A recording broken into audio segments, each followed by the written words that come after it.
Oh my love, I take one look at you, you taking me. Ni indirimbo imaze igihe gito cyane ugereranije n'abamaze kuyireba kuva indirimbo yashyirwa ahagaragara guhera ku itariki 21 z'ukwezi kwa kabiri ku mwaka wa 2025 yigarura imitima basaga miliyoni 155 ikundwa n'abasaga miliyoni 1.4 kuri YouTube. Gutumbagira gutya mu gihe gito ibikesha umunyemana ukomeye cyane guturuka muri Leta Zunze Ubumwe za Amerika, Alex Warren Hughes, wamenyekanye nka Alex Warren. Benshi kuri isi bashobora kwifuza kubaho nk'uko aba uyu munsi, nyamani bake bashobora kwihangana uburibwe anyuzemo mbere y'uko abo wari uyu munsi. Ni benshi babazwa no kumubona kuri stage bitewe n'uburyo bamukunda bakumva ko ari nk'inzozi zibaye impamo. Nyamara mu myaka 10 yatambutse benshi bashobora kurizwa n'ubuzima bubi yarabayemo. Ubwo nasorwaga hanze hari amajoro make naryamye iruhande rw'umuhanda, navuga yuko ari nk'amajoro 4 cyangwa se 5. Kuva mu buzima bwo kuba inzererezi itagira aho yita mu rugo kugeza ku gikomere yatewe n'isasu yarasiwe mu modoka ya se w'umubyeyi w'inshuti ye, Alex Warren ni urugero rwiza rw'umurava, gukora cyane no kutava kwizima mu buzima. Ni ikimenyetso cy'uko Imana ahantu kuri tagukura nayo yakugeza. Muri iki kiganiro tugiye kugaruka ku nzira y'umusaraba uyu mugabo yanyuzemo mbere y'uko isi yose imumenya. Nitwa Nsengiyumva Olivier, iyi ni Isoko y'Ubuvumbuzi. Bahaye ikaze. Ku itariki 18 z'ukwezi kwa 9 mu mwaka wa 2000 nibwo Alex Warren yavutse, avukira mu gihugu witwa Carlsbad uherereye muri Leta ya California muri Leta Zunze Ubumwe za Amerika. Alex Warren avuka mu muryango w'abana 4, bashiki 2 na murumuna umwe. Mu mwaka wa 2009 nibwo ubuzima bwa Alex Warren bwatangiye kuba bubi nyuma y'uko se yitabye Imana azize kanseri y'impyiko aramara igihe. Nyuma y'urupfu rwa se, nyina atangiye kubatwa n'inzoga bitewe n'uko atabashije kwakira urupfu rw'umugabo we wari umusiganya abana. Nyuma y'uko nyina atangiye kwiyahuza alcohol, ubuzima bwatangiye kurushaho kuba bubi bitewe n'uko ibyo se yari yarabagejejeho byose n'umuryango we byahise bihatsikirira. Uretse kuba Alex Warren yatangiye kwicanwa inzara n'abavandimwe be, yaratangiye no kugira ibibazo by'amarangamutima bitewe n'uko nyina atarakibabona umwanya n'uwo yabonaga wabaga ari guhohotera Alex Warren. Yego, ntekereza ko ikintu gikomeye cyane ari igihe yapfaga. Ntabwo mbizi, ntabwo nigeze mbitekerezaho kenshi cyane kore ko muri icyo gihe yari mu businzi bukabije, rero ntabwo yari ahari mu buzima bwanjye. Rero ntekereza ko kutagira ababyeyi byase bihinduka ibintu bisanzwe kuri njyewe mu buryo bwihuse. Ku myaka 17 y'amavuko nyina amwirukanye mu nzu. Kuva ubwo Alex Warren atangira kuba mu buzima bwo kuba mu muhanda nk'umuntu utagira ababyeyi. Nubwo naho yari agifiteho kwita mu rugo, Alex Warren yari afite icyizere cy'uko umunsi umwe azaba mu content creator ukomeye cyane kuri YouTube, nubwo atariho yahereye. Mu gace yaratuyemo abandi babyeyi bamubonaga nk'icyaha muri ako gace. Yari wa mwana utajya ku ishuri nk'abandi, ubuzima bwe ari ukwirirwa yifata amavideo yo gushyira ku rukuta rwe rwa TikTok, dore ko ari nayo yahereyeho. Icyo yari afite ni computer gusa, kamera n'icyizere.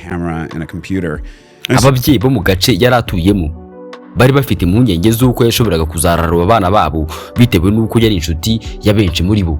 Uyu munsi yifataga amashusho ari kumwe n'umwana wo mu rugo rumwe, ejo akifata andi ari kumwe n'undi mwana wo mu rundi rugo. Gutyo ubuzima bwe ari ubwo kuba ku mbuga nkoranyambaga gusa.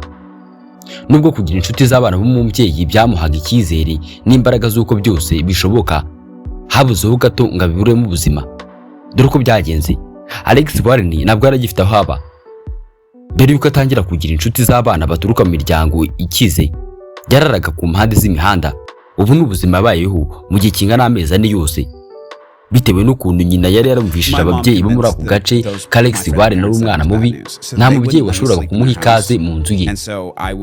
Icyakoze amaze kugira inshuti muri ako gace, ubuzima bwatangiye gusa nkaho bworohamo gake. Inshuti ze z'abo babyeyi zacungaga amasaha akuze zigakingura imodoka z'ababyeyi bazo mu buryo bwa telekomande. Alex Warren akabona aho abakinze umusaya. Mu gitondo cya kare akabyuka agenda ku buryo ntawamenyaga yuko araye muri iyo modoka. Ubu ni ubuzima avuga yuko yamazemo amezi 2. Nubwo yumvise hari uburyo ubuzima bwe bworoshyemo ugereranije na mbere, iyo mibereho yari igiye kumwicisha haburaho gato. Bisa nka hari ya minsi 40 y'igisambo yari igeze, ibyo gucumbikirwa n'inshuti ze rwihishwa bigiye hagaragara. Nk'ubusanzwe Alex Warren yakinguriye imodoka n'inshuti ye, araryama arasinzira. Mu gihe akiri mu bitotsi, se w'inshuti ye asohoka asa nk'ufite amakuru y'uko hari umuntu ujya urara mu modoka ye rwihishwa.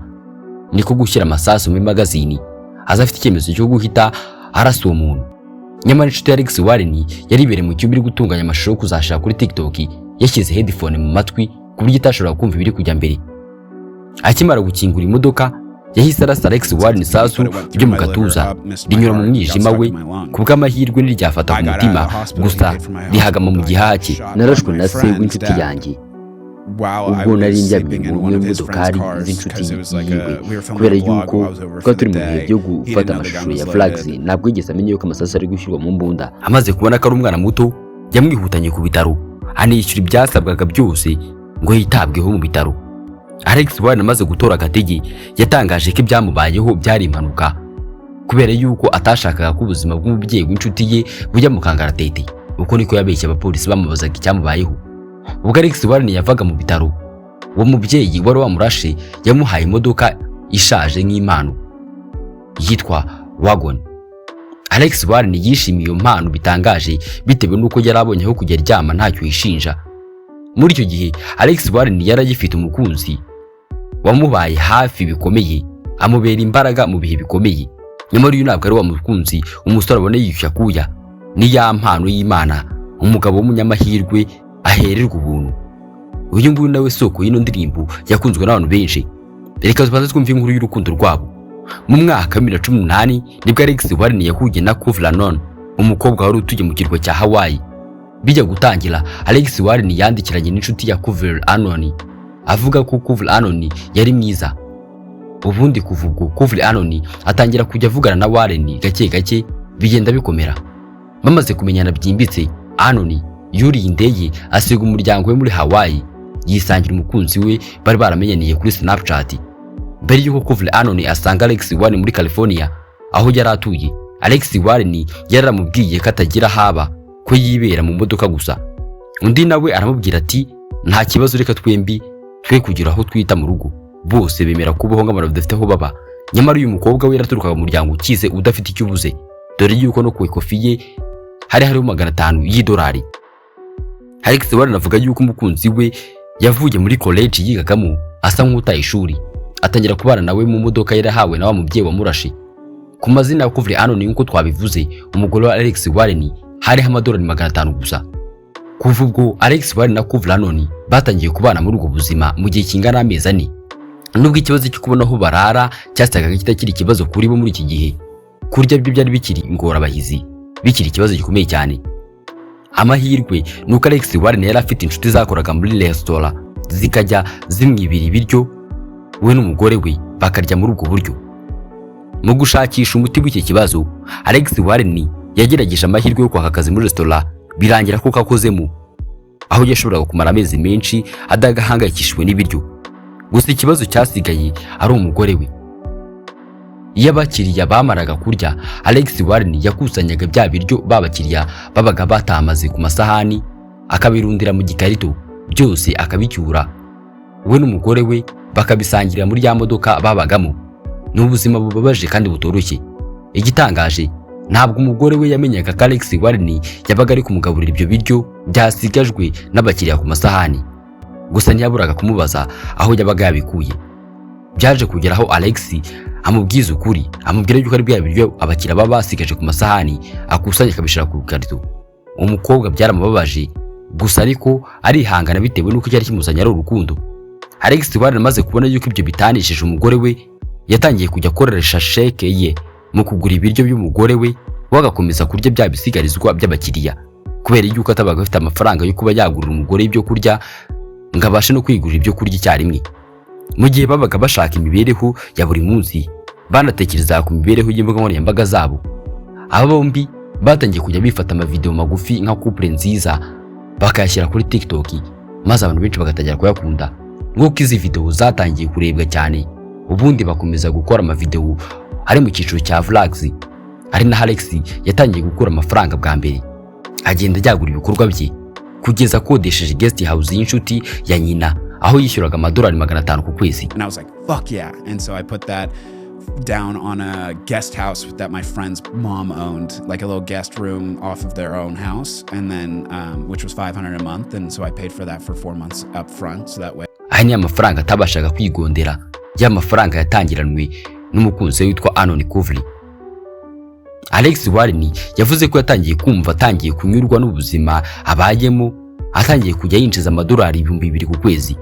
N'amafaranga menshi muri icyo gihe kuri we.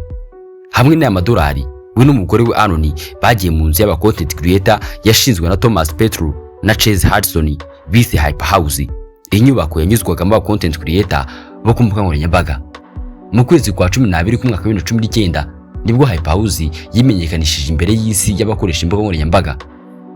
Mu gihe isi yose yari muri lockdown mu gihe cya COVID-19, iri tsinda rya Hype House ryarimo rikura mu buryo budasanzwe.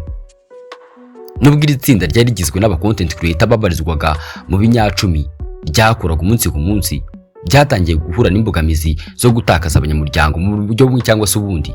Bamwe batangiye gusinyana kontra n'amateleviziyo, abandi batangira gucibwa intege no kutuzuza ibyasabwaga ngo bakomeze gukora content. Mu mwaka wa 2022 nibwo Alex Warren n'umugore we Kuvle Anoni bavuye muri Hype House. Iri tsinda rimaze gusenyuka, hatangiye gukwirakwira ibihuha byagarukaga ku gutandukana kw'aba bantu. Bamwe bati ni Thomas wabibaga, harimo uburiganya, hari abatarahembwaga. Gusa Alex Warren icyo bagahitaho icyo gihe ntabwo n'amafaranga, ahubwo kwari ukubaka izina. Mu mwaka wa 2023 nibwo Alex Warren na Kuvle Anoni bakoze ubukwe butangaje, bishimira ubuzima babanyemo n'ibibazo banyuranyemo. Uyu mubano wa Kuvle Anoni ndetse n'umubano wa Alex Warren n'uwahaye Alex Warren igitekerezo cyo guhimba indirimbo nk'iriya, dore ko ari indirimbo yamuvuye ku mutima. Ni indirimbo yasingizaga uyu mukunzi we. Uyu mukunzi tutabura kuvuga yuko ari impano yahawe n'Imana, umukunzi banyuranye mu bihe bikomeye. Iyi no ndirimbo yise Ordinary.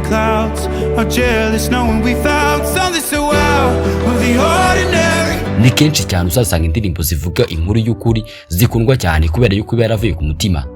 Ni indirimbo Imana yarahawe umugisha. Alex Warren ni umugabo uturuka muri Leta Zunze Ubumwe za Amerika wageze kuri byinshi. Ni umugabo uvuga yuko yirinda kwishyira hejuru no kugaragaza imitungo myinshi afite mu ruhame kubera yuko azi ubuzima yabanje kunyuramo. Arabizi yuko byose ari by'isi wabitakaza kandi ukagira ibindi. Arabizi yuko icy'ingenzi ari abantu kurusha ibintu. Kuvle Anoni ni umugore mwiza yahawe n'Imana. Reka tubifurize kuzakomeza kubana neza mu mahoro no kuzagira urugo ruhire. Nitwa Nsengiyumva Olivier, iyi ni Isoko y'Ubuvumbuzi. Naho ubutaha.